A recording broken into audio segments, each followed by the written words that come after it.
Jama'a barka da rana, ya ibada. A yau zan nuna yadda mutum zai san ko minti ko awa nawa zai yi a Facebook nashi. Zai kasa lokaci ko minti nawa kake so kai, da zarar minti ne za su sanar da kai.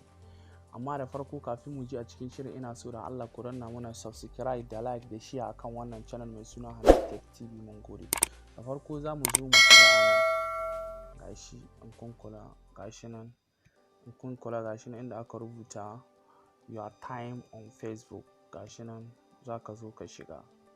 Kana shiga zai kawo ka wannan fuska, duk ga rubutu nan miye gashi nan da komai. To mutum zai jawo haka, zai ja haka, ka ta ja hakan ga, kana ja haka. Da ƙarshe zai kawo ka inda aka sa set daily times. Gashi nan kana zuwa za ka zo gashi nan inda aka rubuta daily time reminder. Gashi nan zai buɗe.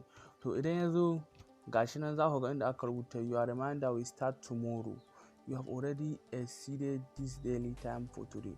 To yanzu gashi nan in kun kula na an rubuta hours time.